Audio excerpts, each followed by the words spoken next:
Good evening, everybody, and I would like to call to order the April 18th, 2023 special meeting of the Everett Public School Board of Directors to order.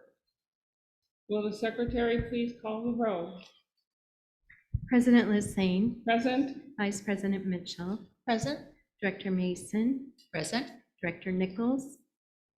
Director Herman. Present. Thank you very much. Our first item of business is going to be the adoption of the agenda. Dr. Saltzman, would you introduce tonight's agenda? Thank you, Madam Chair, Board of Directors, and to the public this evening. This afternoon's agenda contains a segment for the study session for strategic initiatives updates C1A, C2A, and B2C. Thank you very much, Dr. Saltzman. If all directors are in agreement, we can approve the agenda by general consent. Thank you very much. The agenda is approved. We will now move to section 4.0, which is the beginning of our work study session. And we have a presenter currently at the podium, Dr. Meisner. Thank you, President Lisaine, directors, and Dr. Saltzman. We are very excited to provide our fourth update of 5 on our strategic initiatives. As Dr. Saltzman shared, we have updates on C1A, C2A, and B2C. Tonight, we'll be returning to our more normal routine of 3 individual updates lasting 30 minutes each, and that will include interactivity and questions and discussion. So what's our focus tonight with these 3 initiatives? Our common theme that we would like to center is how are we removing barriers and increasing access for our students so that they can feel inspired, achieve and thrive, and move forward towards all of our priority student outcomes. So how are we increasing access and removing barriers? Kelly Clevenger will start us off tonight. You'll hear from her initiative, Impact, that is looking across departments at systems.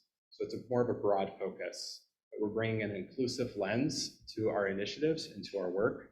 And Kelly will provide that update.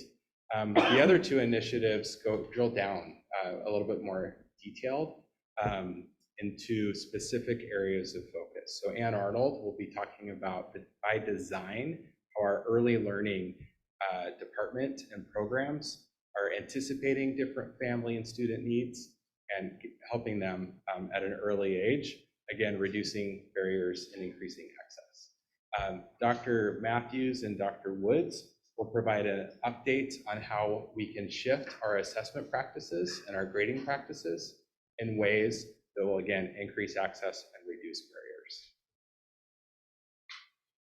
So we will follow our predictable routine so that you will get key information in all of our initiative updates. So you'll hear the big idea, you'll hear our milestones and timelines, how we are engaging others, celebration and examples of work, our performance measures or progress monitoring, next steps, and of course, questions and discussion. We will also have an interactivity designed for you as well. And with that, I will invite up Kelly Clevenger. Thank you.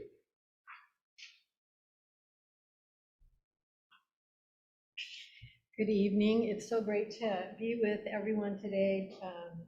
Director Lisaine and Board of Directors and Dr. Saltzman, really appreciate this opportunity to be talking about our strategic initiative. I feel like I was just in front of you a few weeks ago talking about some of these aspects. So I know this initiative well, and I hope that our team has done it justice. So the strategic initiative is to identify and remove barriers to authentic learning and high expectations for our diverse learners. Strategic objective is equitable access to resources across the district. And our theme is to ensure access to standards aligned adopted curriculum with differentiation. So really, you've seen this slide before, but basically it is really our call to action in terms of creating more inclusive opportunities for all of our students. And tonight I'm going to be talking to you about a number of number of aspects of this initiative, and I wanted to just let you know that a lot of this has to do with what Dr. Meisner said about this is a broad overview, because so many of the initiatives that we've been working with, particularly last time when we were talking about MTSS and positive behavior supports and our social emotional learning, all of those initiatives really are built to provide opportunities to reduce barriers for students so they can access what we have to offer, so that then they have more choices when they graduate. Not necessarily prescribed choices, but whatever choices they would like to choose. So here, engaging stakeholders, there are so many people that have been involved in this initiative, and I'm not going to name names, but I'm just going to tell you that the core of this initiative actually is about systemic collaboration and working together to create opportunities for all students. Because when I was driving here, I spent the day at Cedarwood today, and I was driving back and I was thinking about this initiative really is about the whole child. And we have students that are getting multilingual services who are diverse learners, who are maybe children with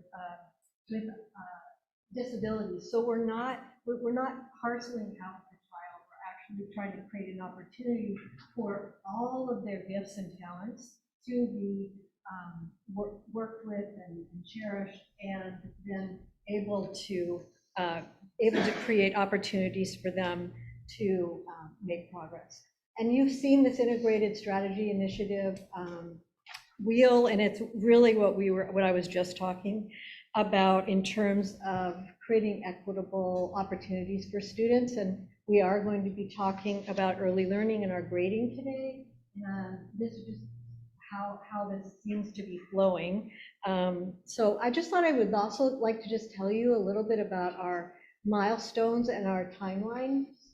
So the first thing that we did is we were really looking at using a root cause analysis methods to better understand where our barriers are in our system.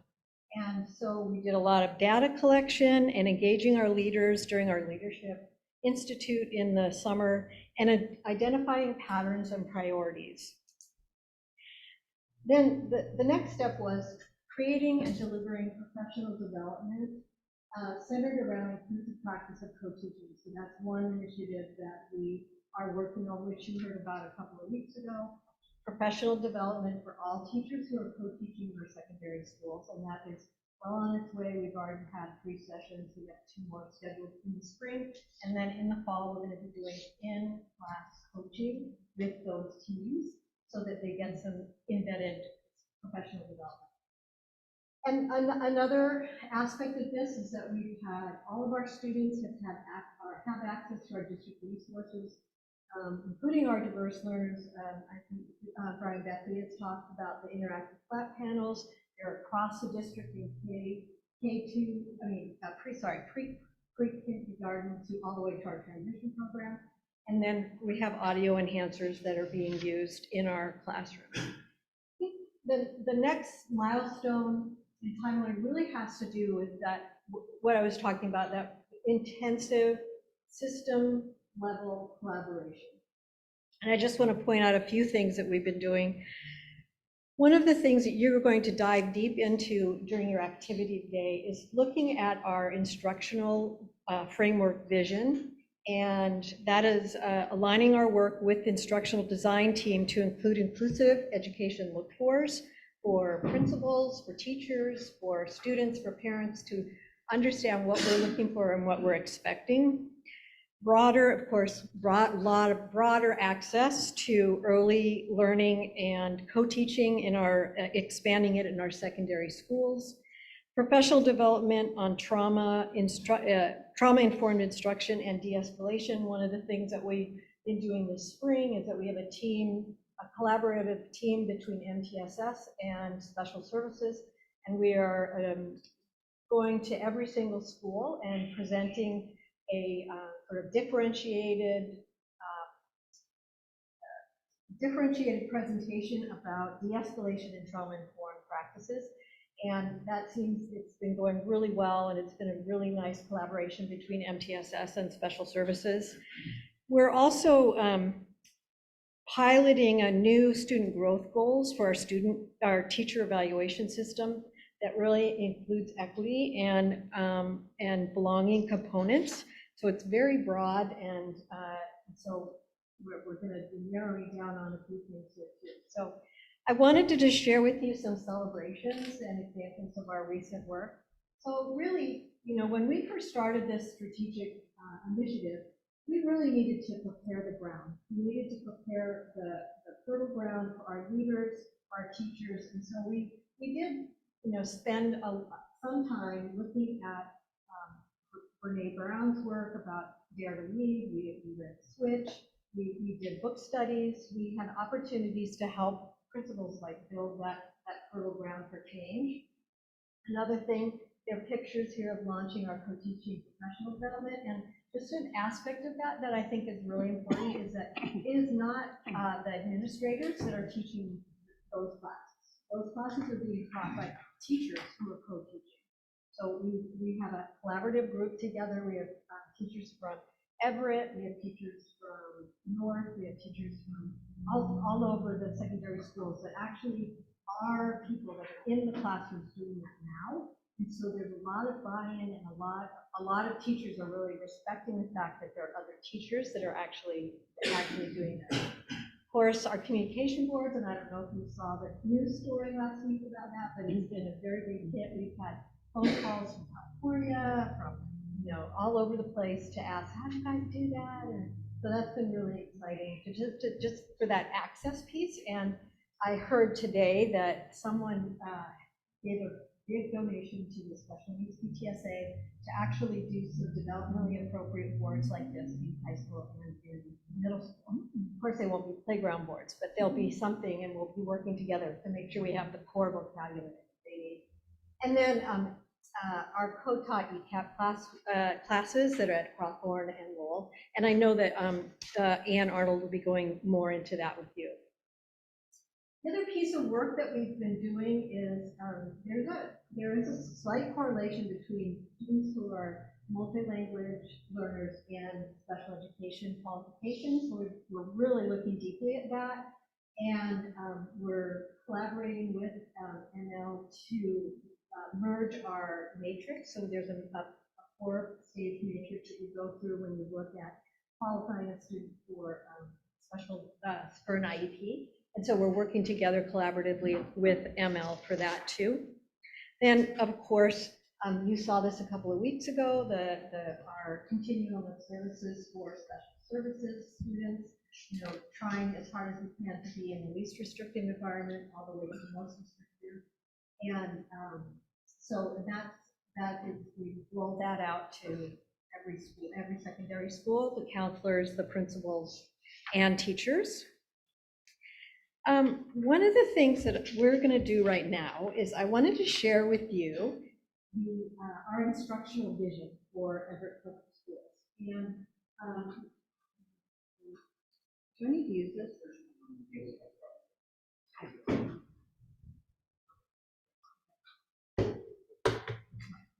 Okay, here we go. All right, so I'm going to give you our instructional vision, and I would love for you to look at it, and if you could pick out the ways that you see the instructional vision as being inclusive.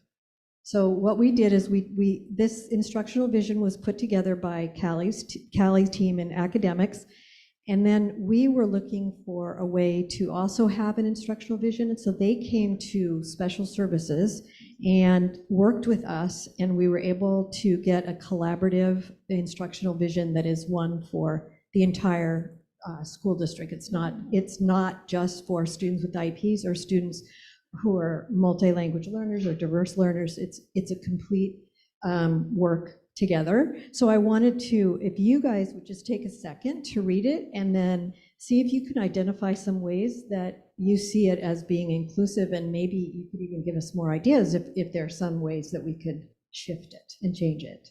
And that looks really long. How much time are you really giving us? Because a second seems too short. Not a second, sorry. It's like 5 minutes.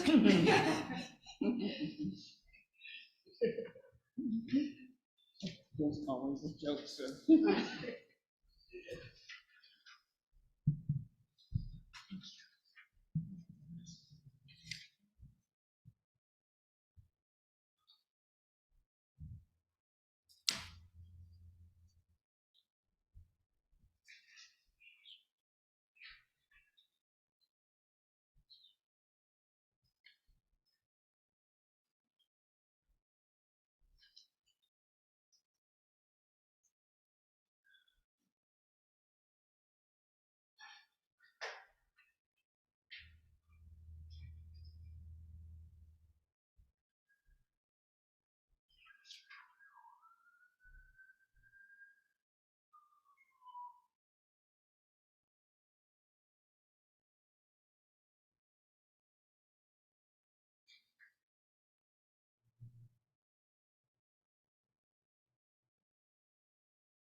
About like 30 more seconds, is that good?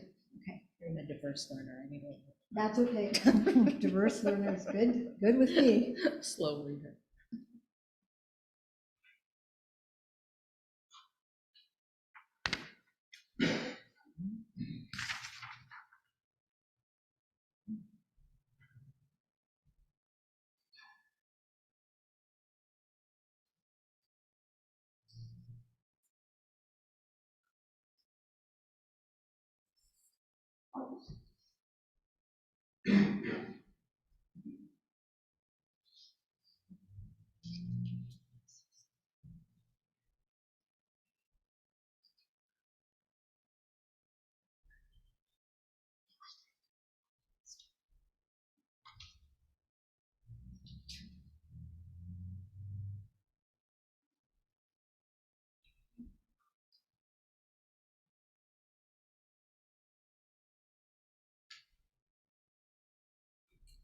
Okay.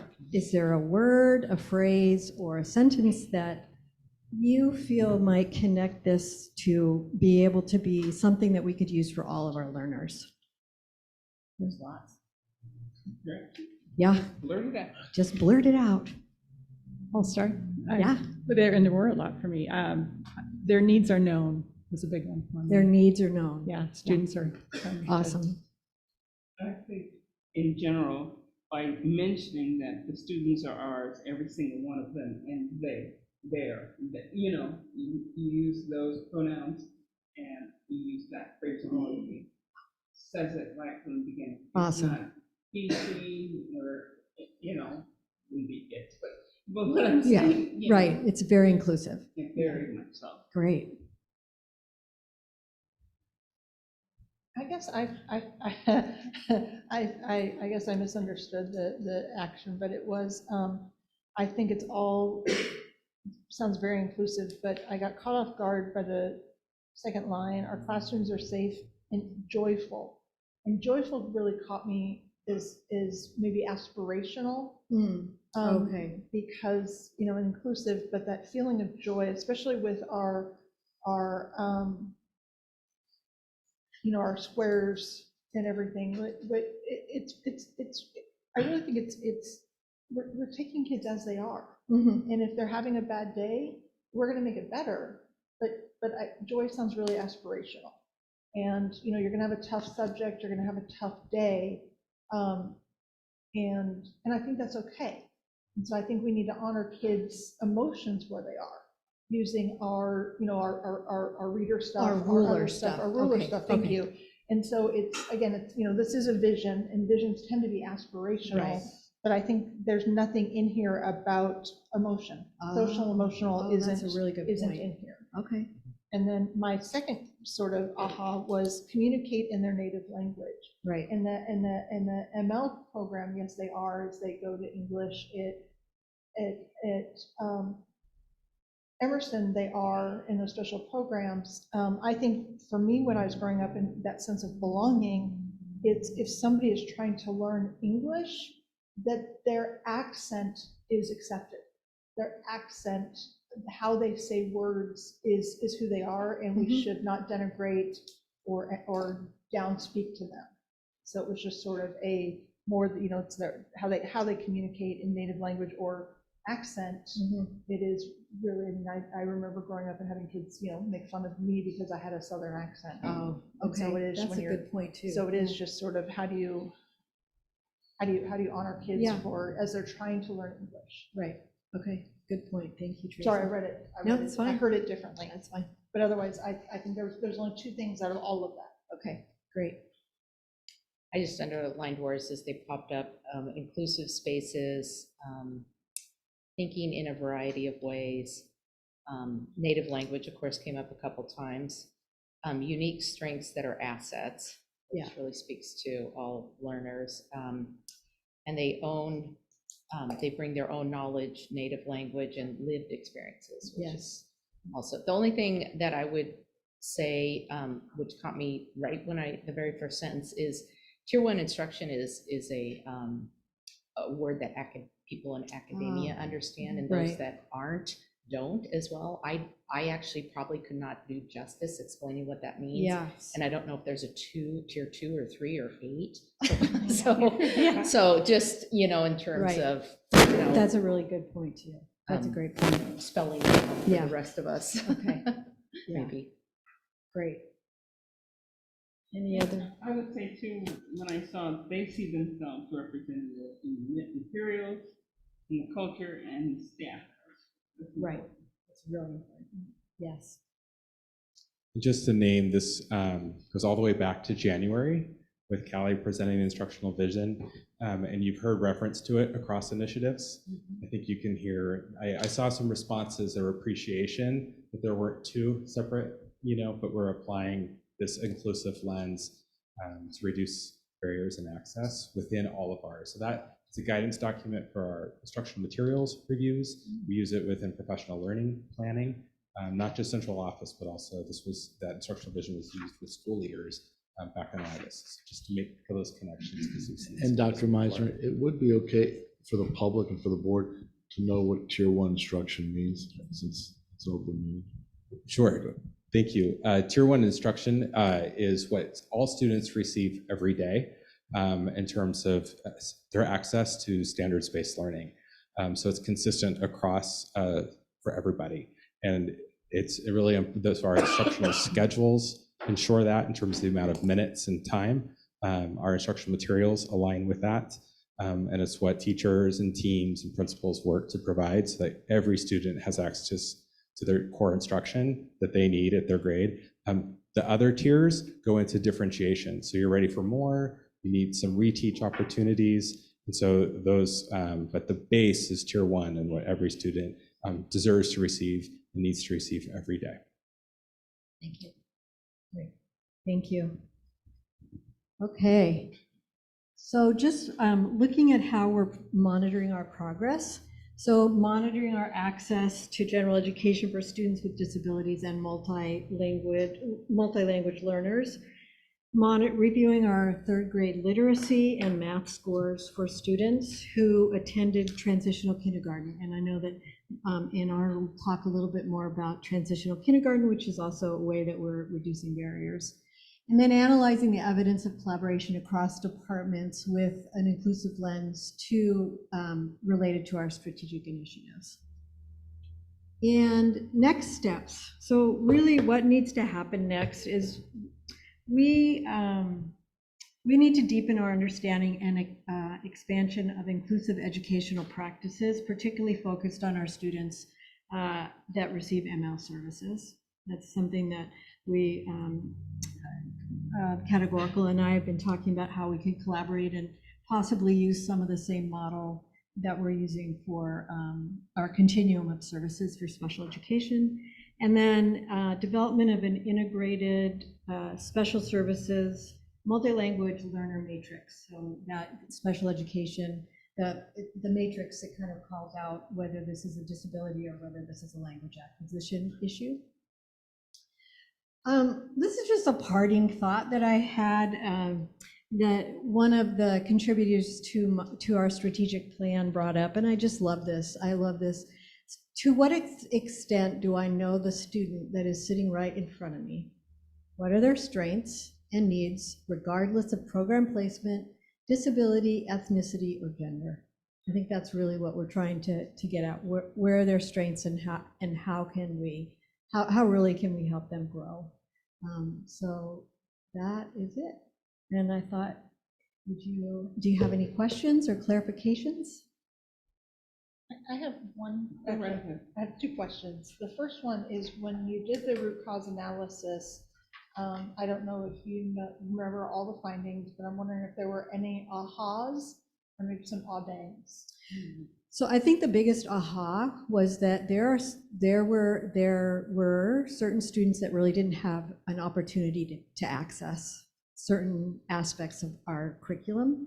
And that was a big aha for An us. ah-dang. That it was like, whoa, they don't even have, the way that the systems were set up, they just don't have access. So we've broken down a lot of those barriers already, actually.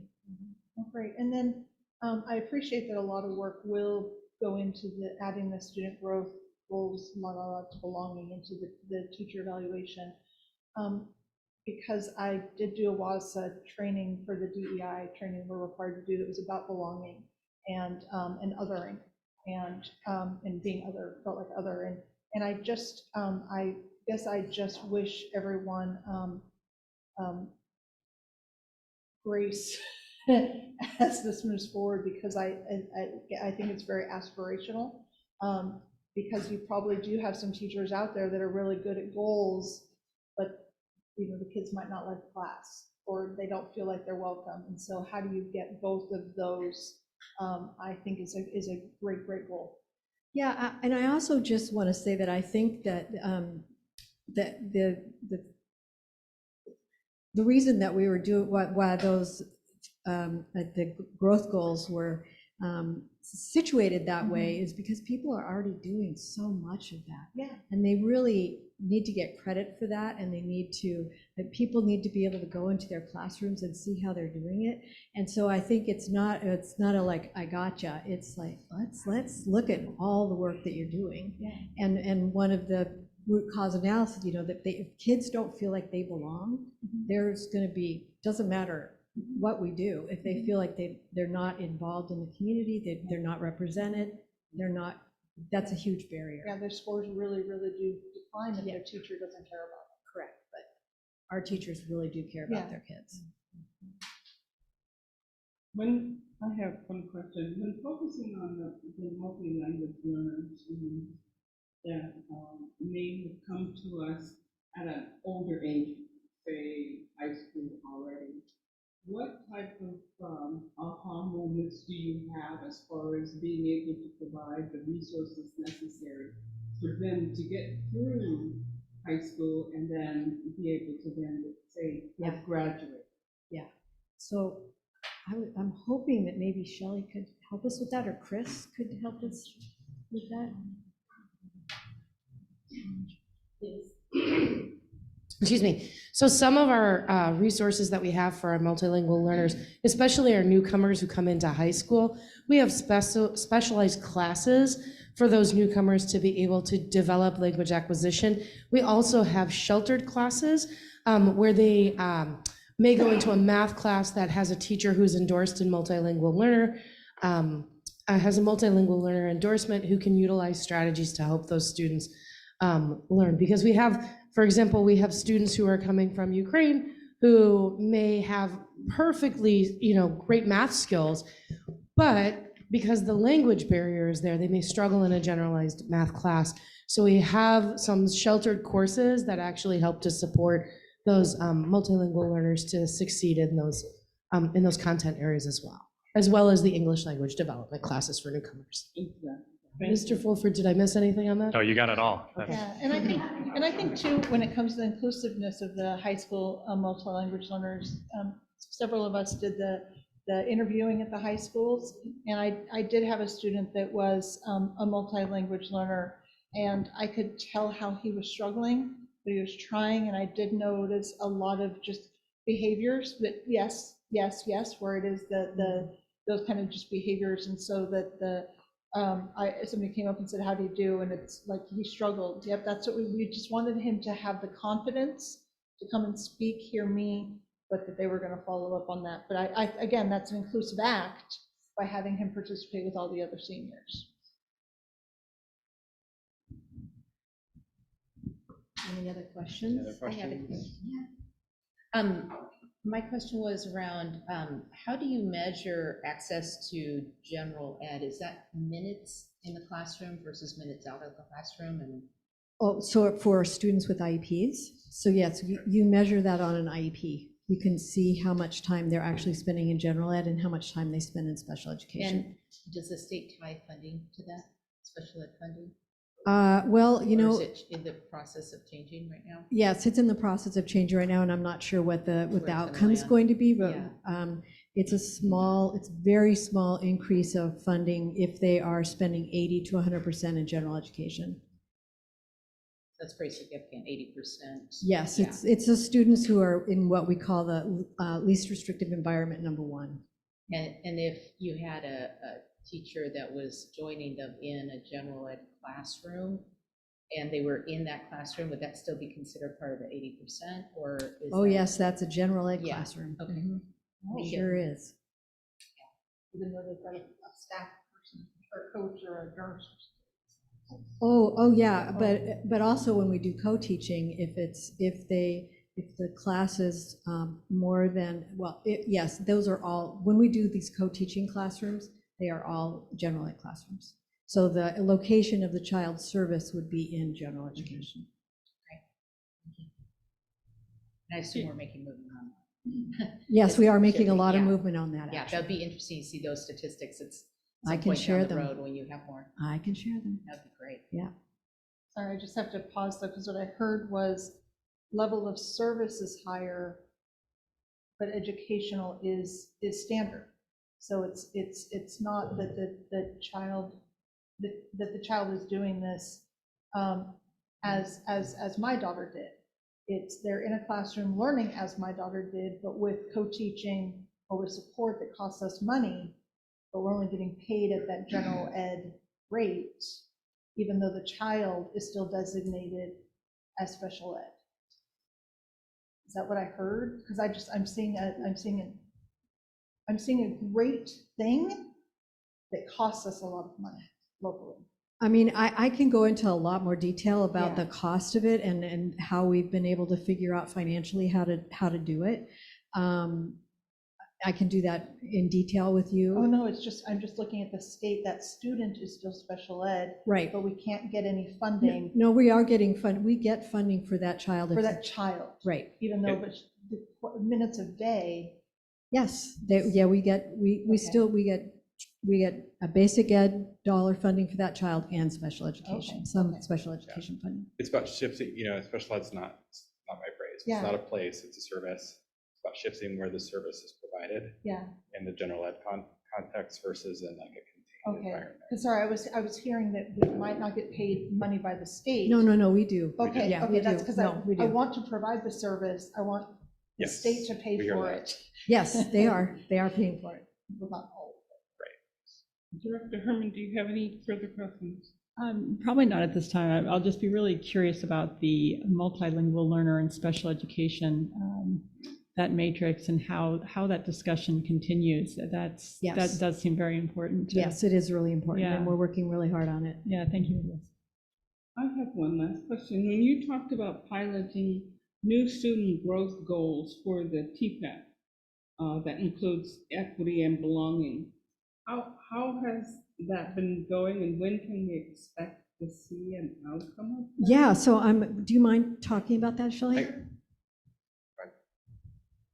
So just briefly, I will share that we have been working through our best mentors and the Office of Professional Learning to do some piloting of those processes so that we have a small cohort of teachers and principals learning in a parallel fashion so that we can ensure that as we gear up for when that student growth goals no longer becomes a pilot and becomes required, we have some opportunities. We have some principals and teachers who've already started working through some of those processes, and we can use those as examples, and we can actually have them help co-teach some of their peers as well. So it's been going well. We have another group coming up in the fall to continue that work. But what's most important anytime we're doing any evaluation work with our teachers and principals is that we do have that parallel learning where they're working together as a team to improve those processes. Is this becoming a state requirement? Yes. Yes. And is there an end date as to when this has to be completed and be officially not a pilot, but as a requirement on the TPAC? Yes, it will be required in, I believe, the 24-25 school year. So we're ramping up. Thank you. Okay, All right, thank you very so much. Kelly. Thank you. Thank you, board, for those questions and those probes. And I think you can see how that initiative really gets across departments, across initiatives to apply the vision document to bring that vision for reducing barriers and increasing access. Thank you for that. At this time, we're going to introduce Ann Arnold to go into a deep dive into our early learning, something that you've also heard about recently, but you're going to hear details specific to her initiative. And we'll introduce Ann.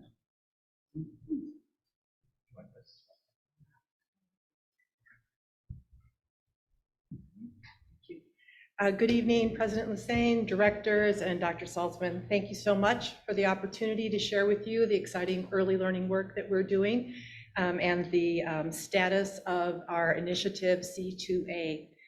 As Pete already shared, our initiative is around expanding participation in high-quality early learning through third grade.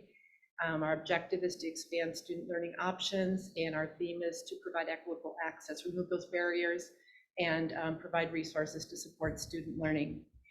Our area of work is the preschool through third grade continuum. So we're talking about the things that happen prior to kindergarten, but also how we connect and align them as we move forward into the third grade region. So the why for all of this work. The exciting thing about our particular initiative and the work that we're doing is we have really concrete data that tells us about not only our students in Everett Public Schools, but students across the state. So if you look at this bar graph, you'll see on the right-hand side that we have the domains that are covered: literacy, math, language, cognitive, social, emotional, and physical. This is a graph that indicates ELA with blue, math with red, and it shows us what we have learned over a period of years as we have implemented WA Kids for incoming kindergartners across the whole district and then the state. And what we have learned is there is a really strong connection between how children score when they come into kindergarten. So the domains are on the left. It says they met 0 out of the 6 domains, meaning they're at benchmark where they should be at kindergarten in 0 of them, all the way down to the bottom where they are at benchmark in 6 of the 6 domains. Again, the content areas are over on the right. So what we have seen over this course of these years since we implemented WA Kids is that when children come into kindergarten and score high at benchmark, not extending, not exceeding, but they're just where they need to be with the skills and experiences for kindergarten, which is that bottom row, domains met 6 of 6. They also, 4 years later in third grade, do very well on the SBA and ELA and math. You've heard this data before because I use it everywhere I go, because it is our why for what we do. It is just an incredible opportunity. If we know that children do well in third grade. If they do well coming into kindergarten, then we know where we need to put our energy and our resources. And we also know, of course, that third grade is a huge indicator for success in life. It predicts graduation from high school, it predicts post-secondary education, job success, all of the things that we want for our students so that they can be citizens in our country and world. So it is a huge deal, and it is why we share that data. And it's consistent. Catherine Matthews put this together for us 2 years ago when we were first launching a variety of programs, maybe even 3 years ago. And we're just seeing it play out over and over in very similar ways across the whole state. And it also is consistent with special groups, whether they're ML students, whether they are students who are experiencing free and reduced lunch benefits, whether they're students with disabilities. So we know that this is real. We know that we can count on this. So we have this window of opportunity from birth to 5 to really impact what happens for our students so that we can see this kind of data really improve. So what we have tried to do with our initiative is think about a continuum of early learning services so that there are no children in the gap, no families that aren't served with a high quality early learning experience. And if you look at this chart, we have our grade levels, birth to 3 years, 3 to 4, and 4 to 5. We have both general education students and the students that Kelly was talking about, students with IEPs. And you can see that the programs below that they have access to are really very similar. All of our students can access Play and Learn. All of our students can access community preschool programs if their families can support tuition. All of our students can go into transitional kindergarten and Everett Ready, the 8 places where we have specific sort of defining qualities. We could call them barriers, but they really are, because they are designed specifically for those children, are the early education, childhood education and assistance program, which we know is ECAP, our state-funded preschool, and that has a very strict income guidance there. So a family of 4 in our area who makes more than $40,000 a year does not qualify for ECAP. So you can just see how constraining that is in an area where the cost of living is so high and housing is so high. And one of the things we've been advocating for with OSPI and DCYF is that this has to increase, because we just cannot serve the families who need our support. So early childhood education and assistance program, developmental preschool is another program that's limited, but it's limited because we're trying to serve students with disabilities. So we use that program to support in the best way students who have those disabilities. So this continuum shows you the variety of programs that we've had running for many years. And we looked at these when we started our strategic initiative work and said, where are the gaps? Those families that can't qualify for ECAP and are only making $40,000 a year, can they afford tuition in community preschools? And we all know the answer is no, they can't. So we really looked at where we had opportunities to expand and serve our families. And here are some of them that were really highlighted and focused on. One was to expand our ECAP model to include a school day model. We have 320 slots for students in our ECAP program, but they're all half-day slots, which means it's 2 hours and 45 minutes, and many families need a longer experience for their children. So that was one thing we looked really closely at. The other thing was to expand to a co-teach model, which Kelly referenced. So how do we use our ECAP classrooms to have them be a least restrictive environment for our students with disabilities? That was another area of focus. Then we looked at Play and Learn.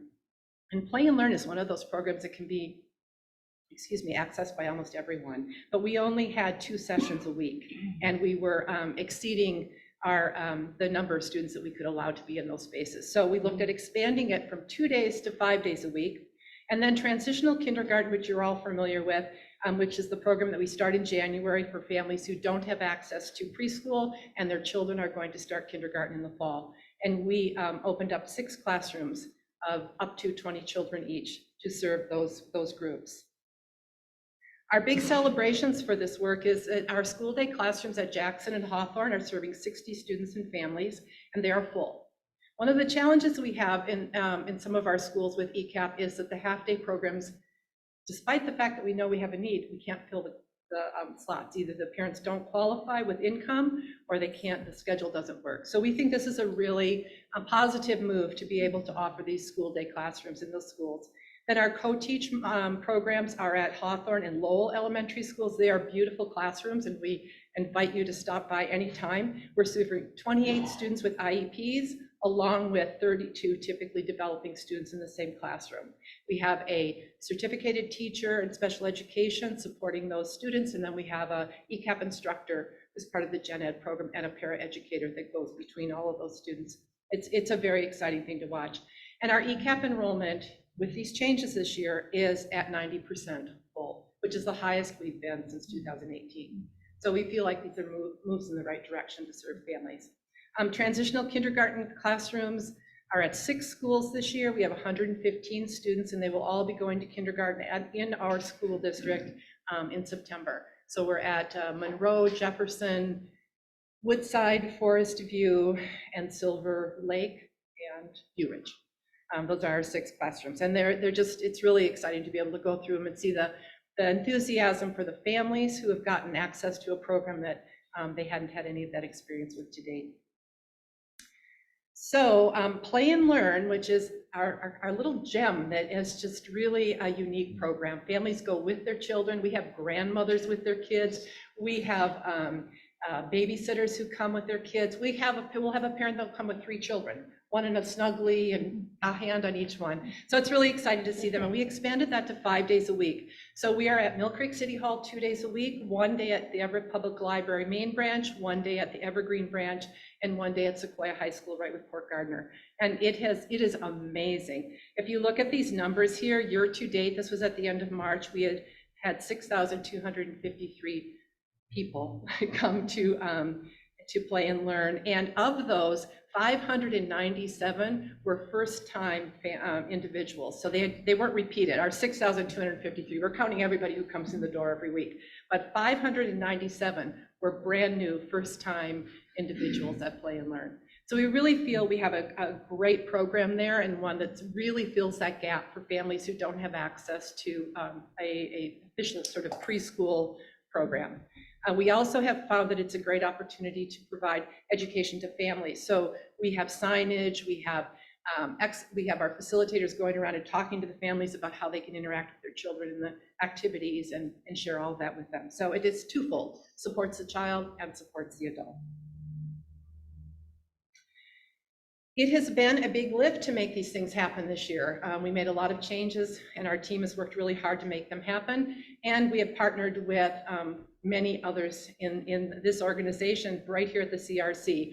The outside circle, the orange boxes show you all the people who've been supporting this work and really intentionally supporting it. Kelly made references to the partnerships we've done with special services, but we meet every 2 weeks. We talk about what we can do next, where we're running into glitches, how we can overcome them, and it's been a very productive year in that regard. Facilities has helped us find space and worked out challenges that have come up along the way that we've had to work around. Transportation is always there with their services and buses. Human Services helped us figure out how to extend our transitional kindergarten half-day program so that the paraeducators could have a continuing contract and come back every year and just go from January to June, which is a huge thing because it made the position much more attractive and we were able to retain people. So communications supports our work everywhere. Health services and food and nutrition have also really worked to make all that happen. In the center, you can see who our partners are, families,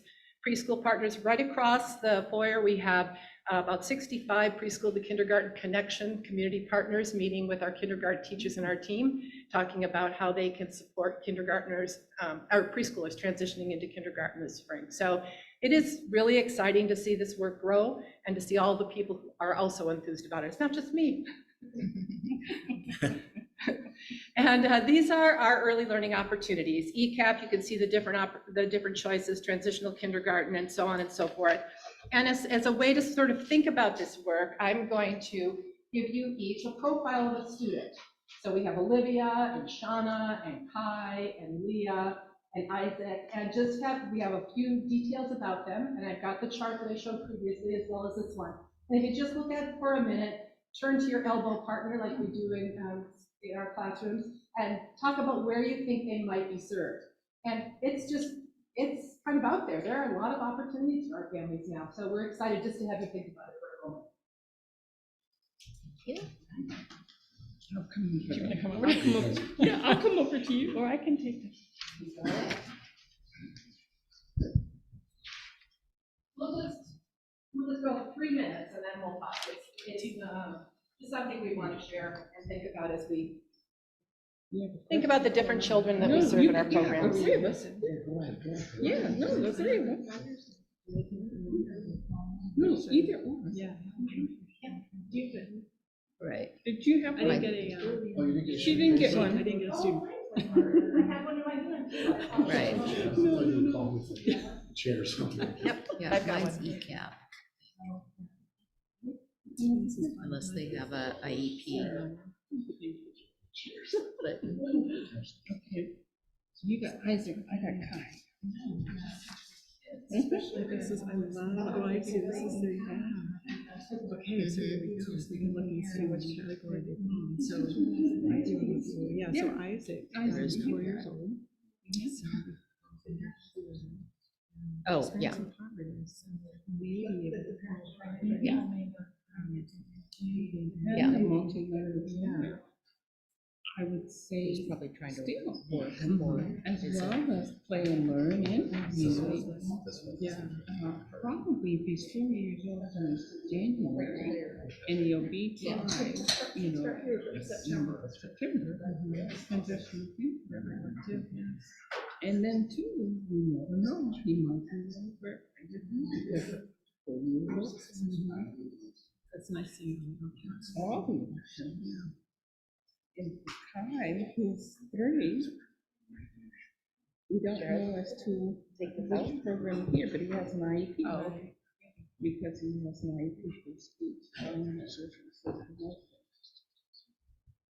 So is anyone up for sharing who they learned about and where they think they might be able to get service? I felt mine was easy, but it could be too easy, because I saw a 5-year-old going to kindergarten in the fall with no preschool experience, and I thought,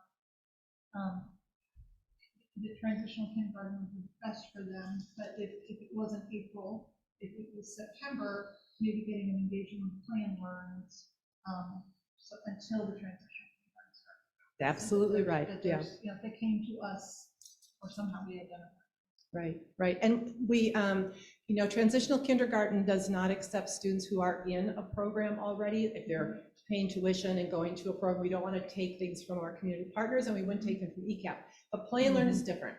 We would welcome them to come to transitional kindergarten from Play and Learn. So you are exactly on. How about you, Caroline? Did you have anybody? I had a 3-year-old experiencing homelessness, and so ECAP seemed like the best place. Yeah, a great place. He could also go to Play and Learn, right? But ECAP would be a wraparound service because they have supports for the family and they have just food and nutrition services, all the things that family would I probably sort of need. wondered about the full day program for that 3-year-old, because it might give a little bit more relief for the parents Oh. who might be struggling to get services, job, Sure. and that does, instead of that 2.5 hours, where that could be a problem for the parent that is maybe trying to get a hand up. Right. One of the things we learned this year is we really need to be intentional about who we put into the school day programs for exactly the reason you just stated. So, yeah, good thought. How about you, Jen and Pam? Do you have any things you'd like to share with us? With Isaac, who is 4 years old, experiencing poverty and a multilingual learner. Oh, okay. So we were thinking that there'd actually be a couple options for Isaac. But the experiencing poverty depends on the level, right? So that would be an ECAP potential. And then obviously the community preschool programs are open to everybody, same with Play and Learn, correct? And then without having the IEP, that puts Isaac into that other category. So depending on date of birth and time of the year, so transitional kindergarten or Everett Ready might also apply too. Right, right. Lots of choices, and that's Lots what of we're really choices, thankful yeah. for and appreciative of. How about you, Pam? I have Kai, and Kai is 3 years old. He has he or she, I don't know, has an IEP for speech, fine motor, and social emotional skills. So we look at the IEP. There are several programs for a 3-year-old but with IEP, and that probably would be available for him. But as mentioned before, play and learn and community preschools are probably always available, depending upon, what his choices are for his spouse. And the developmental preschool would be something maybe for him as well. And ECAP is depending upon if he qualifies because of his income or his parents' income, would be available as well for him as well. Right, especially So- that co-teach model, where he could have supports with, from a special education teacher as well as a. So see, there are plenty of opportunities for Kai as well. Yes, you're right. Yes, Jen? A question just on, does the district get many calls from parents that are curious about what options are open? We're just curious what that looks like as far as communicating out, and whether it's parents initiating that or information going out through community partners. We have an early learning web pages, but we also have an early learning email address and phone number. So we do get inquiries quite often, and we're able to steer them in a variety of directions and tell them what the options are. We've tried to work harder at that as we've expanded the options. So we're sure we're communicating what they can do. And communications has been really great in sending out new information about programs. They just sent out a notice about Lively's play and learn, and that's really exciting to have that happen. We're going to have another session at Lively in May, so we'll hope to get people coming for that too. Do you get referrals from pediatricians in the area about any particular students, or does it come primarily from preschools that kids may be involved in, but does it come from any other sources? Kelly has probably more experience with that than I do, because they're typically calling us because they have a student they're concerned about. Right, so we have a child.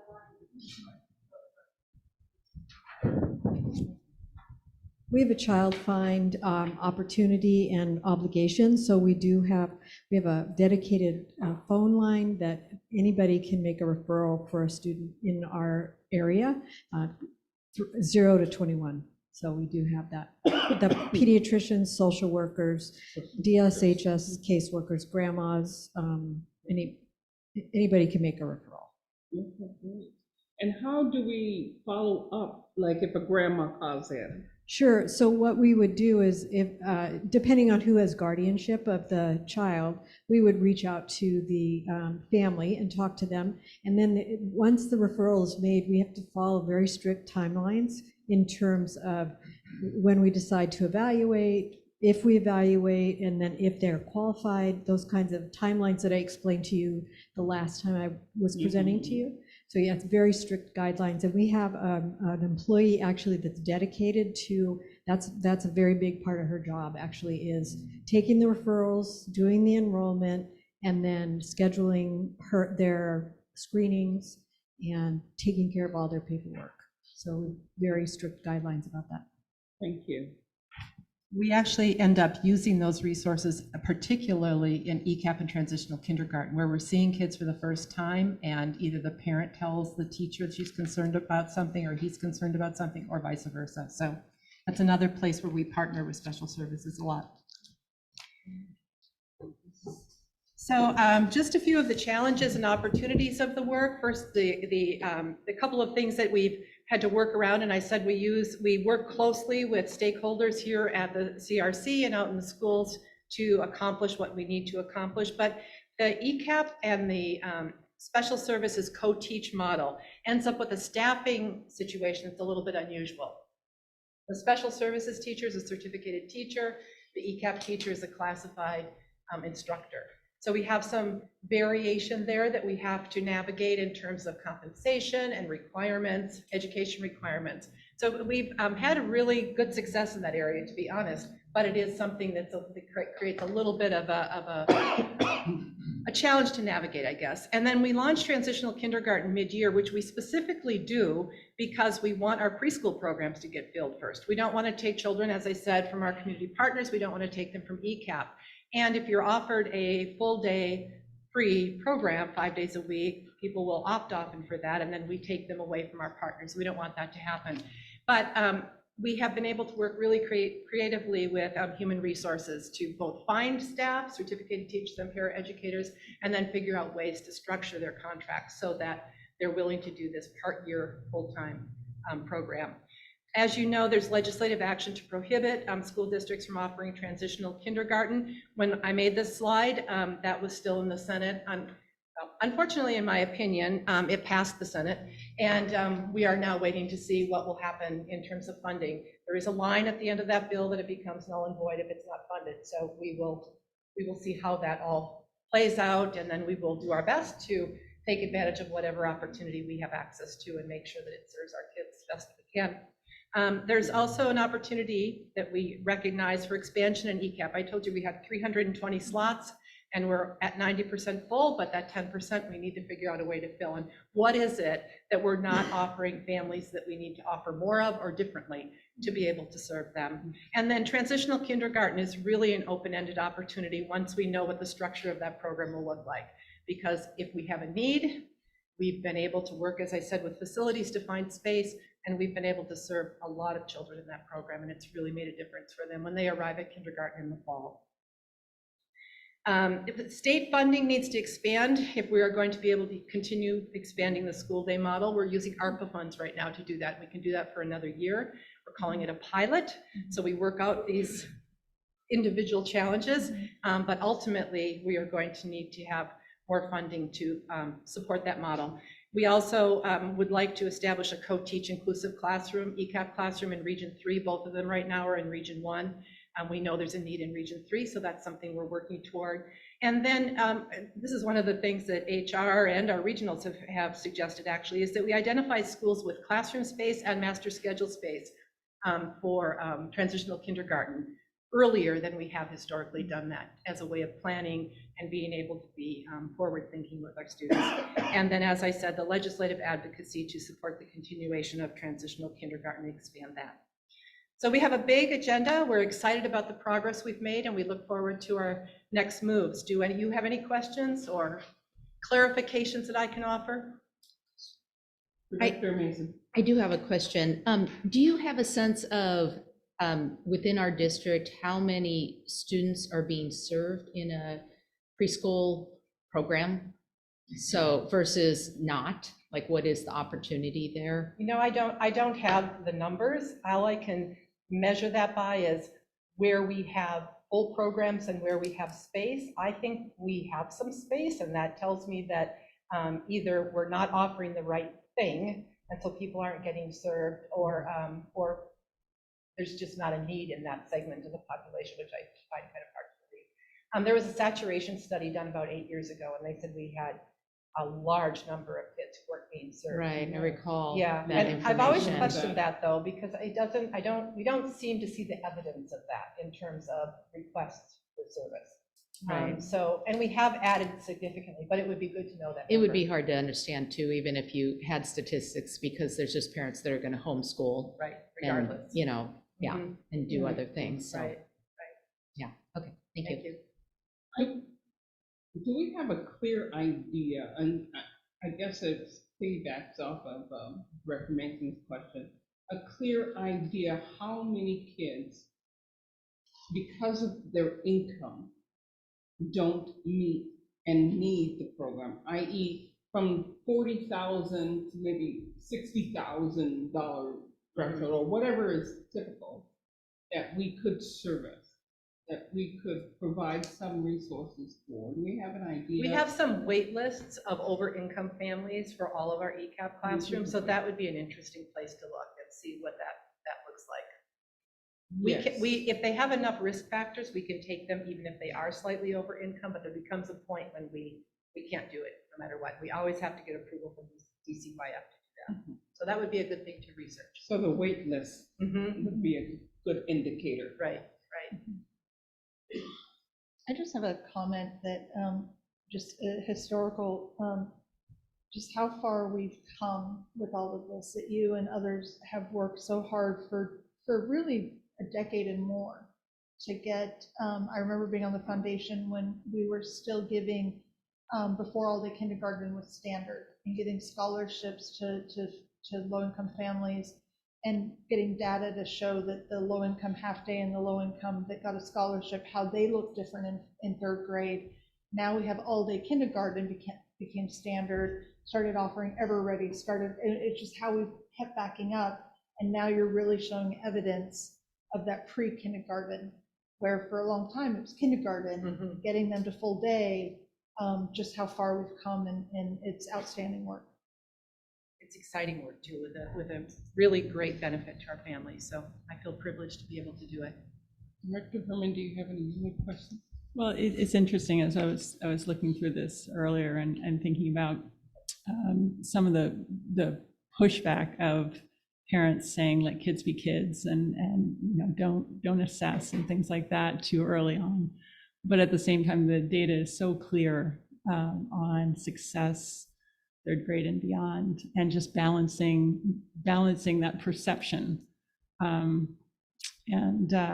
I just really appreciate this, just all of this, because as we start to set, as we have goals for that third grade achievement, knowing that it really does start so early. And the other thought of those 0 out of 6, 1 out of 6, the data you showed on that slide were really the information we have now working backwards.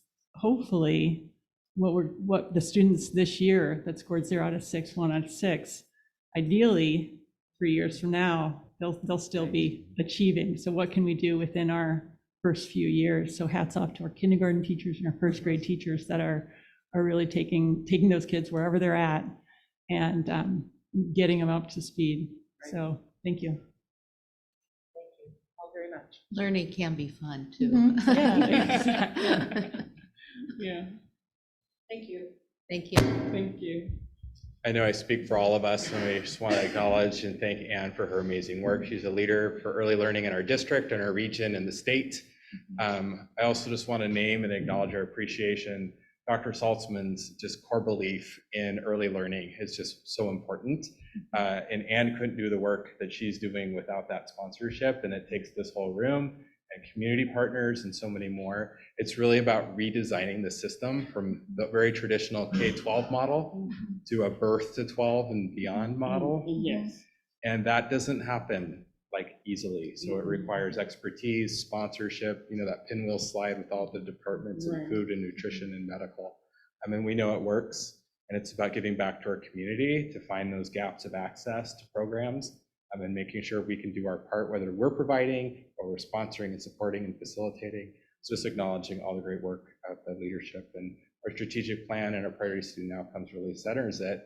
It's very unique. It's third grade literacy. It's like it stands on its own. Why? Because we know that early intervention matters, and it's a predictor for so many more of those other outcomes. So thanks for that. We are going to continue. We have our final initiative update, and this is about our grading and assessment practices with Dr. Woods and Matthews. And when we talk to students about how they experience school, often what we'll hear is something related to grading or assessment. And so we know that by centering this type of work, we are impacting our students' daily experiences, and I invite them to take it.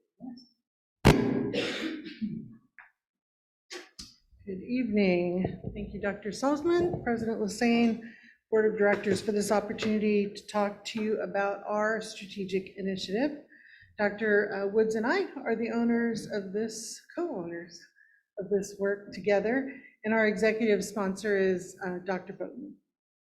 Our strategic initiative, B2C, is establish consistent grading and assessment practices across all schools and grade levels to reflect student learning that indicates mastery. And that is part of the objective, establish personalized learning opportunities for all students under the theme effective instructional practices.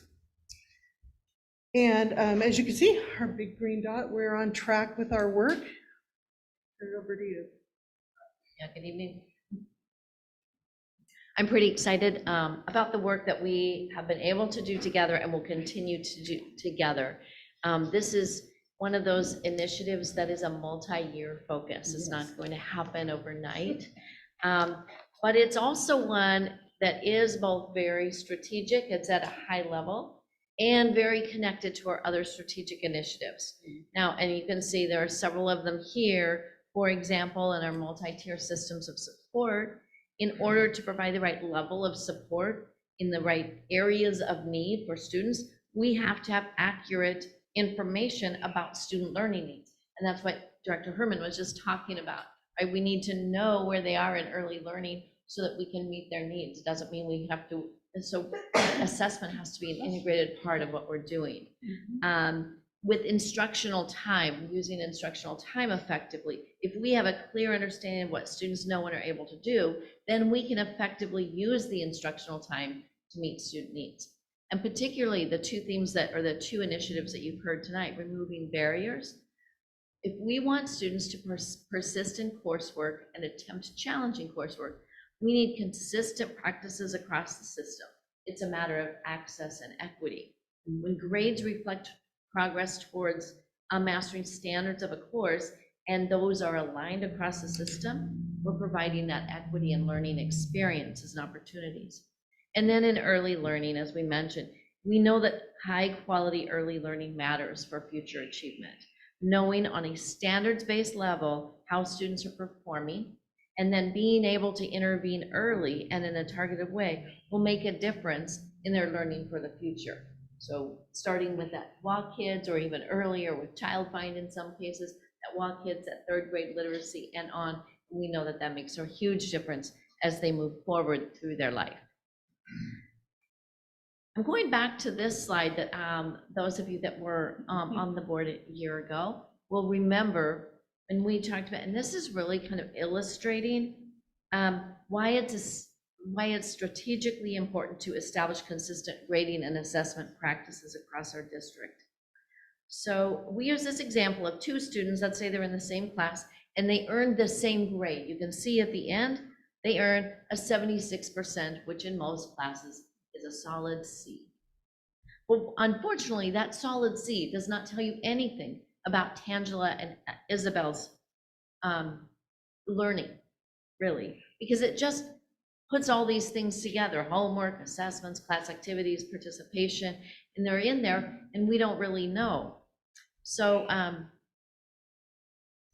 if for example, Tangela had only 60% on assessments, assuming the assessments are aligned with standard, and Isabel had 95% on assessments, it's very possible that that solid C is masking Tangela's need for some intervention and masking Isabel's likely need for acceleration. And yet they both look the same, and neither are getting what they need.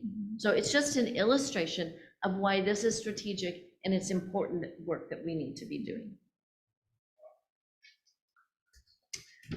So as Dr. Woods mentioned, our initiative touches nearly every other initiative, and in fact, really touches every single classroom and school.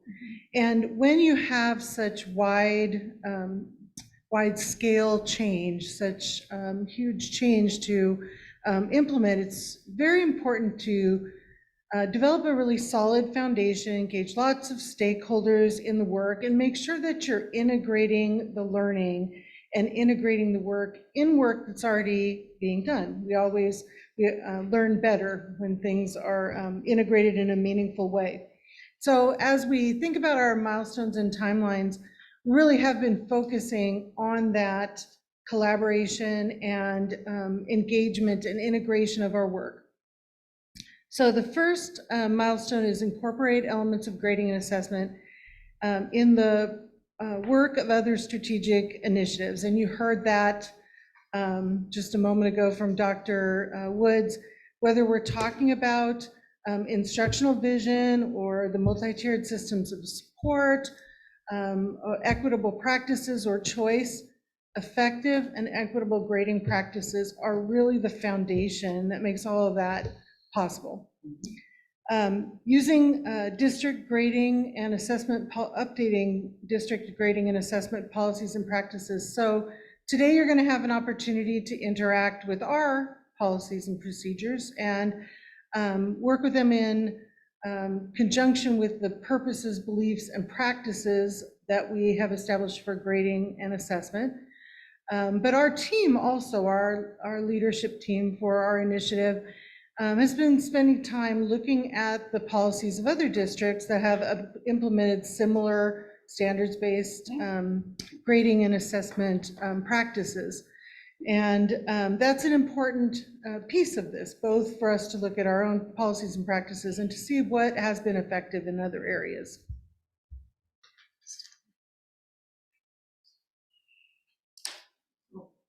So one of the most important tasks of our strategic initiative group, our team, is to engage stakeholders. That includes staff, students, and families.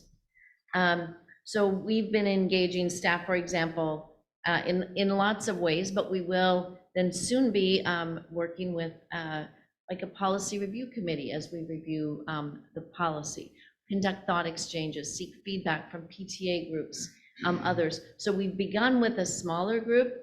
We've expanded that to embed in other initiatives, and then we'll expand that further to make sure that we're engaging the most important people, our students, and their families, to make sure that our assessment and grading practices meet their needs.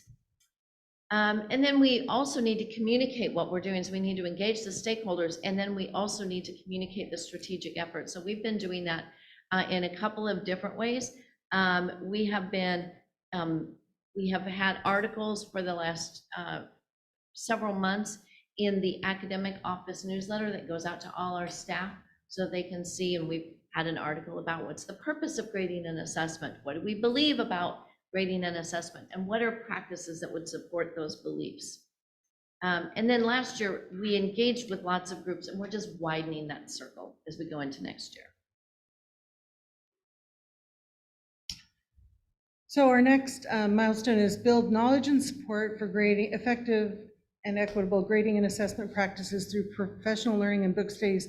I'm going to talk about that in great detail when we get to the engagement slide. But this is a huge focus for us, is to really embed this work in work that's already going on in the district.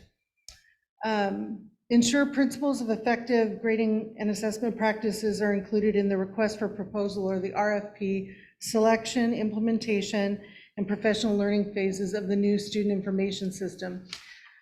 So when you make a change like this, it's important to have the tools that align with that change. And so in many ways, we're very fortunate because the Learning and Information Technology Services Department is undergoing this RFP process for the student information system and gradebook. And while we already have in place performance matters for assessment practices to improve our assessment practices, that gradebook will be very important because grading is reporting on students' understanding and their acquisition of standards. So we have been a part of that. Members of their team are actually on our initiative team. We are participating in their work as well. We've given them input into the RFP, and then as the stages go along, we will continue to be participating in that work. And just before we move on from that, one of the most exciting things is the new student information system and gradebook is funded out of capital levy and includes professional learning. So as we move into implementing that new student information system and gradebook, we can then embed that professional learning about effective assessment and grading practices and equitable grading practices in with that professional learning. What we have done so far is really try to engage lots of different groups. So this is an example of recent work, and this is just a picture of, unfortunately I'm in the middle of it, but mostly it was principals gathered around to look at what are our current progress monitoring practices, and what are we using to monitor student progress and analyze the results of the assessments to inform the next steps. That's some of the work. That's that tier 1 work that we were talking about. We do instruction, we assess, we figure out where our kids are, and then we figure out what are our next steps, interventions, reteaching, moving on, accelerating. So we're excited this year. And this is something that is Catherine and Dr. Boughton and a lot of people on the team and every principal and teacher in our district has been working really hard on. And I think it's maybe a little bit under recognized that we have assessments, common assessments in math, English language arts, and science that our teacher teams are using regularly by meeting and analyzing the results. This is the most aligned we've ever been. Do we have it in every single subject area? Do we have it perfectly aligned all the way? No, but this is more aligned than we've ever been. And when I walk in schools and I'm in a 4th grade classroom during math block at one school, and then I walk in a different part of my region and I'm in a 4th grade math class in the same day, they're doing the same thing. They're learning the same things. And so that we've never had that kind of alignment. So that's very exciting. And again, this just represents some of the work that we're doing to widen our circle of engagement. I already spoke about the newsletter articles that are going out through the academic office and the close work that we are doing with the Learning and Information Technology Services team as they prepare to request proposals for the new information system and gradebook. So we just need to ensure that the systems are aligned with our best practices to provide equity and access. So as you've heard throughout this presentation, engagement is very, very important. And here are just some of the ways, and you've heard about a couple of them, but I want to highlight some others. So under the leadership of Ann Arnold, an elementary report card review committee has been meeting for 2 years, and this has been a wonderful opportunity for us to be able to share the tenets of effective and equitable grading and assessment practices as that work is built. And again, that's the right time to be doing it, not after that work is done. Learning information systems, you heard that a couple of times. The Pilot Student Growth Goals Committee. So changes in the Danielson framework for the teacher evaluation, often referred to as TPEP, have required us to go through a pilot with teachers and principals to learn the new elements of those rubrics. And the beauty of this is that it's being co-led by a member of our team who has a deep understanding of grading and assessment practices, number one. And number two, those changes really highlight at the distinguished level mastery of understanding assessment and grading practices. And we'll show you that in just a bit.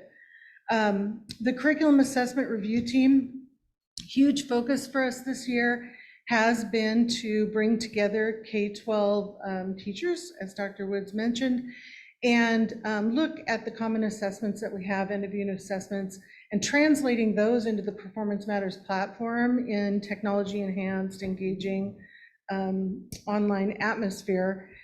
Because we know when teachers are analyzing student learning data, then they're focused on really understanding student learning deeply and making changes and improvement in instruction to meet students' needs. The beauty of this team is that they're teachers, and so the assessment builders, part of this team, taking feedback from those teachers about how they are perceiving the test and giving us a chance to revise those tests prior to students taking them, and then getting feedback afterwards so that we can take their input into the item types that worked or didn't work for students and making those adjustments. And then Dr. Woods spoke about the Principal Progress Monitoring Committee, another important opportunity to really look at progress monitoring and assessment. So you've probably heard from us enough for a minute. So we're going to ask you to engage in something. And this is, we talked about this. We're going to be reviewing our policies around assessment and grading. And we're going to ask you to do that this evening. There are some posters on the wall behind you. One of them has the purpose statement and belief statement about assessments that we developed, circulated widely, including with you last year. And so those are the purpose and belief statements. And then there is the policy around assessment. And then we just ask question, where is there alignment with the policy and the belief statements and purpose statement that we have developed? And where is there possible misalignment? The same thing with grading and reporting. We have the purpose statement, the belief statements, and then the policy. And then we're just going to be asking you to identify where are some places, where are some words or phrases, where are things that, yeah, this looks like these are in alignment, or, oh, these look like they might not be in alignment. So I'm just going to give each of you a marker, ask you to go back to those 2 posters, 2 of you at one and 2 at the other. Might mix it up from the partners you had earlier. And then just take, I'm gonna say maybe about 7 minutes at one poster, and then I'm gonna have you switch and do a shorter amount of time that maybe you start, yep, I agree, or, oh, I disagree or miss that. Are there questions about the task? There's a lot of words on there, so I'm gonna let you get started. Kim?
We all have our roles.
But is it growing, still is part of Kind of like random, okay. continue to evaluation. It's like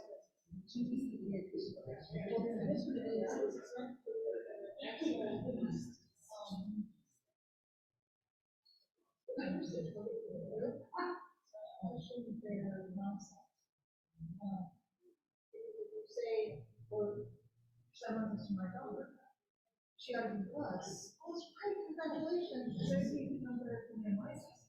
It never occurred to me, just how that sounded. And so for all those perception improvement, we recognize the plus, and maybe not say it like the college on the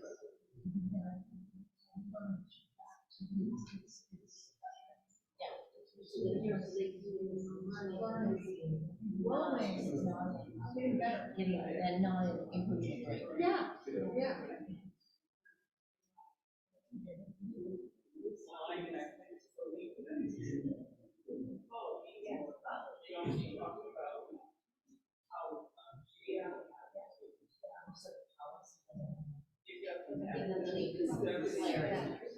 Clarity of how then two, that's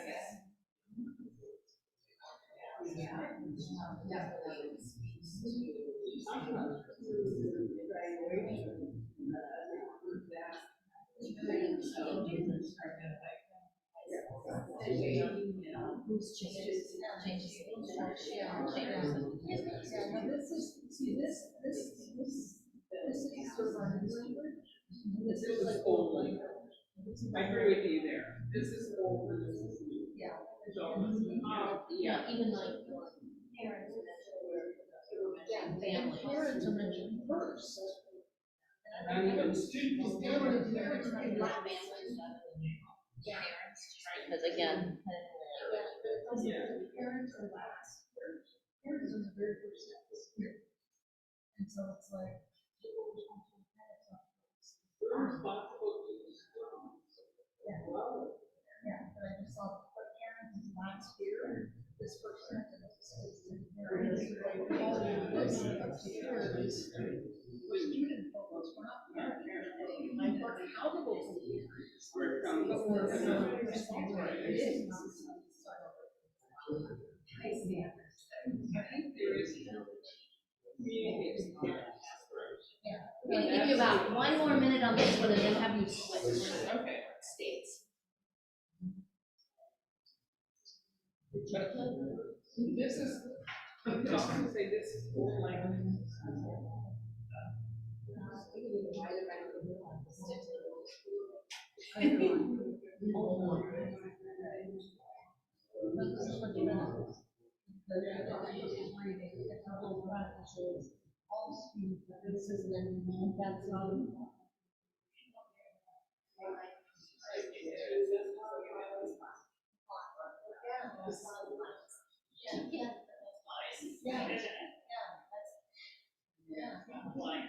The policy also shows you the expectations that you're getting to. That is an expectation of how we're going to be.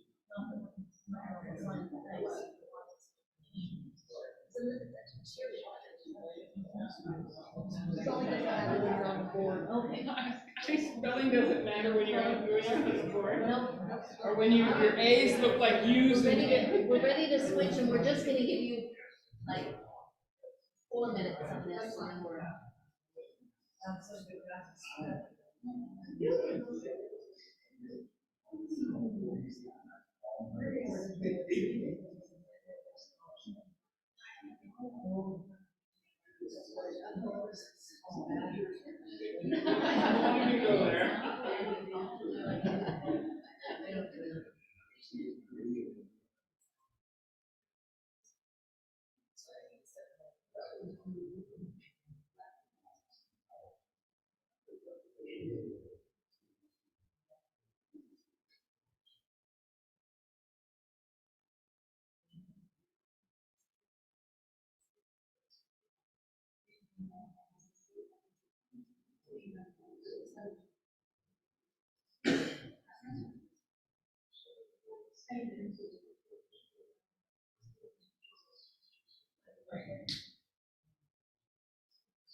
We have a statewide standard.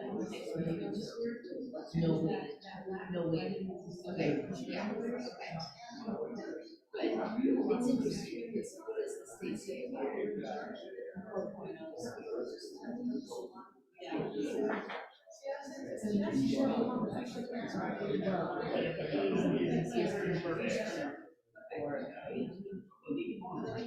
A minus.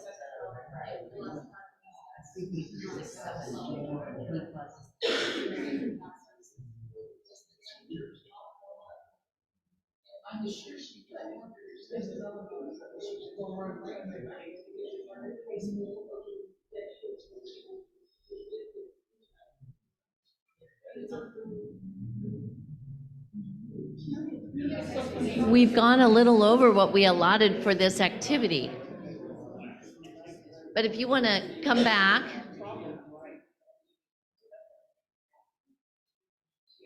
I follow directions. So She was polite. this is fabulous and rich discussion that you were having there. We're not making decisions, as we pointed out with the timeline.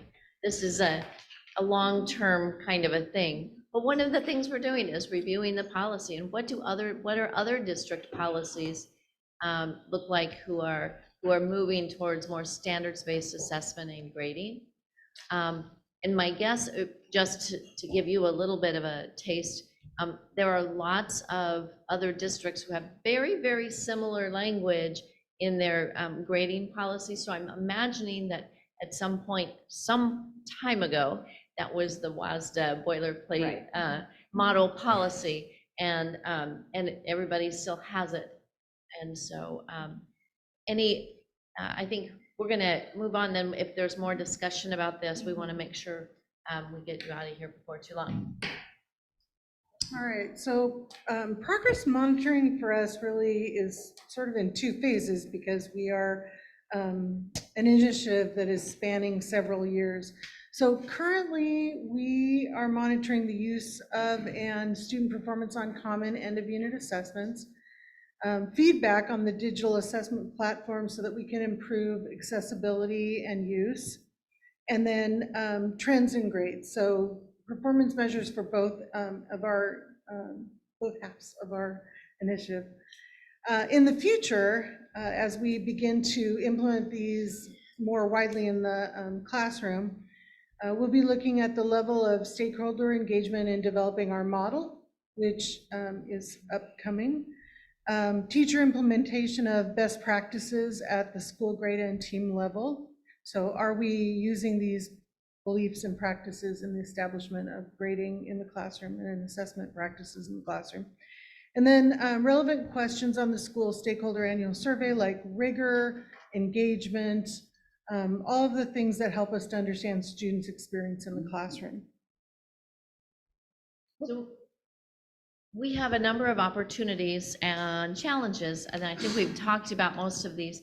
Opportunities have been that common assessment that common assessments that across our district, and the implementation of that in performance matters.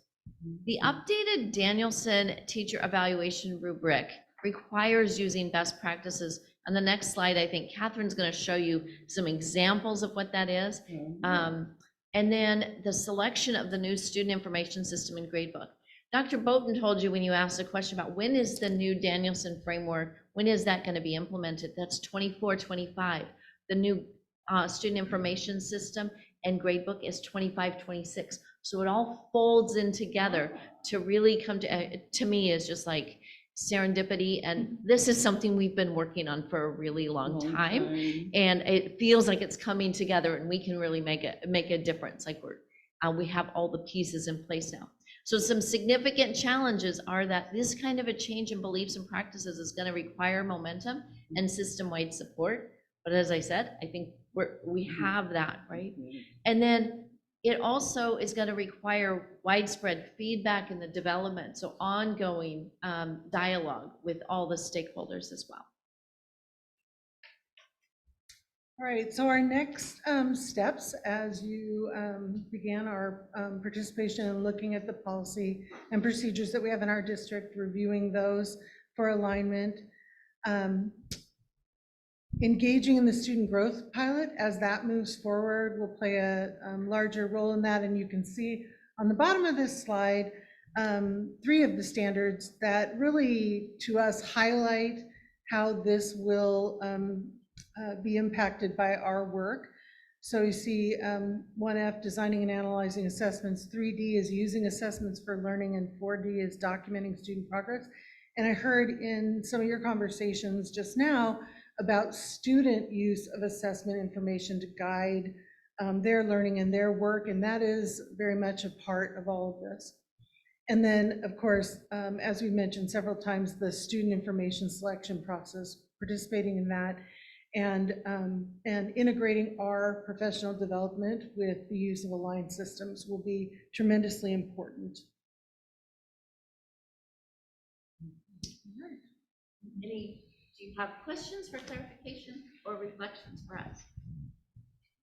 Directors, yes. Dr. Mason, you have a question? I do, and I'd actually like to go back to slide 34, back in the beginning of time.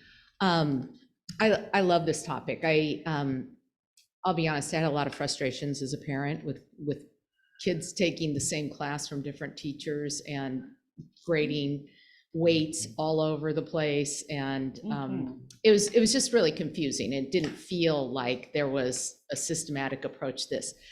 But my question is, two, actually. One is there research around category weighting and sort of what is known as best practices? And then my next question is, how do you accommodate for different student skill sets? So for example, we all know the kid that aces every test they take. And I happen to have a student that calculated how many homework assignments they could skip and still get an A because he was really good at the test taking. And then I also had a student that was the other, and he was meticulous about his homework because he didn't do, for all the work that he did, his body of evidence, his test taking didn't always measure up. How do you accommodate for that? I'll start and then I'll let Dr. Matthews add. For the answer to your first question, what is best practice around category weighting? Grades should reflect students' progress towards mastery. Which of those areas reflects student progress towards mastery? It's really assessments, right? The homework is their practice. Class activities and participation is quite subjective. So it really should be assessments. But for one child that maybe didn't do as well as assessments, perhaps that's because the assessments were always one kind of way, one way of assessing. And so another best practice is to make sure that students have choice and voice in how they are assessed and how they demonstrate their progress and mastery of standard. And that teachers do it in a variety of ways and give students multiple opportunities. So those are ways that you can adjust to say, well, this student, while I know that I believe because of my observations, they understand this standard, they're not demonstrating it in this pencil and paper way. Is there another way that they can do that? And so there's volumes written on those things, but really the bottom line is grades should reflect students' mastery of grade level standards. I have one question. Do you have any more? No. When we also want to focus in on how well our students are collaborating with each other in a team effort approach, when you start talking about participation, how can you include that in assessments as well? Because you want the student to be able to graduate and be able to work together as a team in whatever field that they go into. Yeah. Creativity and collaboration are important. Right. So how do you also include that as a category weighted item? Right. So as you know, we have our 21st century skills, and they include those sorts of things: collaboration, creativity, critical thinking. It's really important to remember that grade, that B in math, that whatever course you're in, is reflecting the standards of that course. And so we have the Common Core State Standards in English Language Arts and Math, for example. Whether or not a student is a good collaborator should not be reflected in their math grade. It should be reflected in some other grade. So whether, I think at the elementary, I want to say that they're called productive behaviors, but I might be wrong. Dr. Roten? Yes, thank you. My point is that we need to put that assessment in the right category, and it's not in the category of whether or not you can do linear equations. It's in the category of whether or not you're able to effectively work with other people to solve problems. Does that make sense? Yes. Yeah. So we want to be able to report that and measure it and help students improve, but we need to report it separately from the content standards. I got you. Thank you. So I think that's my related question too, so it sounds like this is going to be the new grading system as we try to really focus on mastery-based learning. If they know that the content of that class, that's one, but these other factors that are still our goals and what we want for our students to achieve, that will be reflected in potentially the new system. Right, Is that so- accurate? And the model has not been fully developed, obviously, but we would expect some way of reporting on different factors. But to not disadvantage students for style or discipline or attitude when they are perfectly capable of doing linear equations. In college applications don't, for those kids that are college bound, there is not an opportunity. They look at grade point average, and if your ability to play well with others in the sandbox brings down your grade point average, college won't know that that's your problem, not that you don't have mastery. Yep.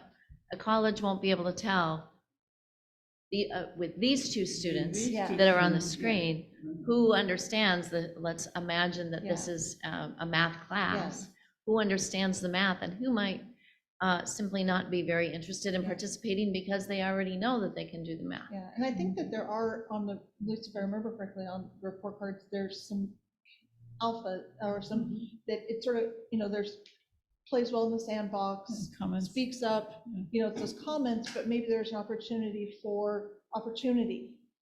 Teacher would like to talk to how your child plays well, could play better in the sandbox, for Right. example. Yes, so there are comments on the secondary report cards, and then Yeah. there, as well as the elementary report cards, and then there are some behaviors that promote learning. 21st century skills essentially in the elementary report card. But being able to tease those out is a challenge. It is. It's a fascinating conversation because, our charge is to prepare students for life. And when you break it down into grades, which is what our system does, it doesn't account for some of the qualities that make humans very successful in life. And those are sometimes very hard to capture. And then we all know people that are amazing at the grades and maybe not such successful adults. So it's an interesting one, definitely. So you guys go. Yeah. So I just have a question. As you're gathering feedback, the power of story. Caroline's story about having,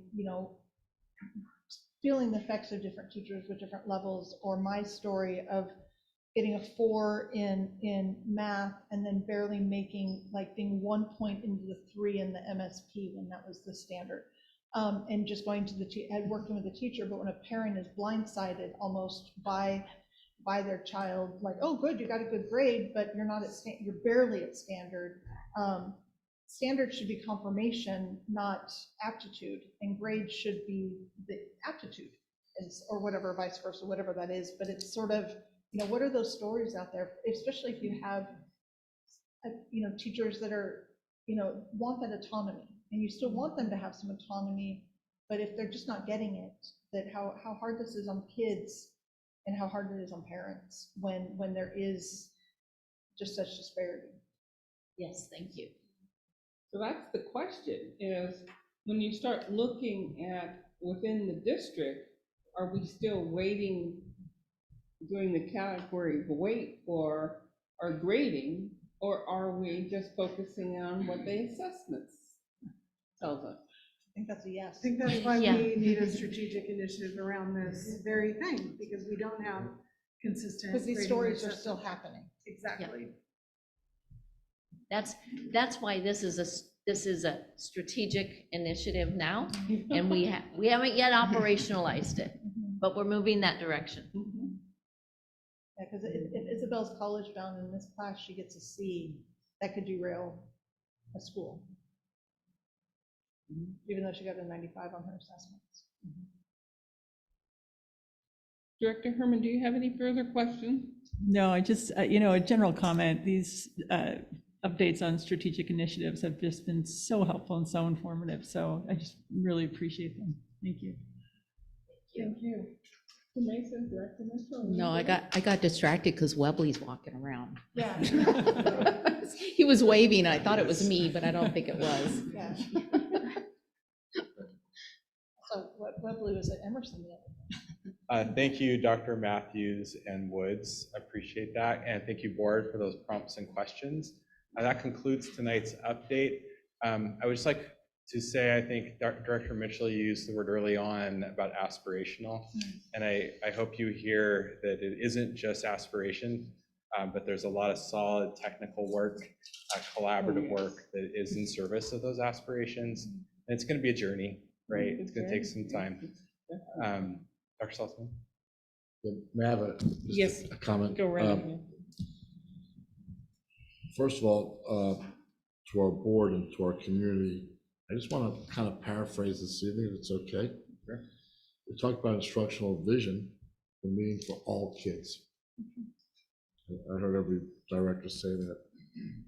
Early childhood education is how we give back to our community. What a great program we give back to our own community.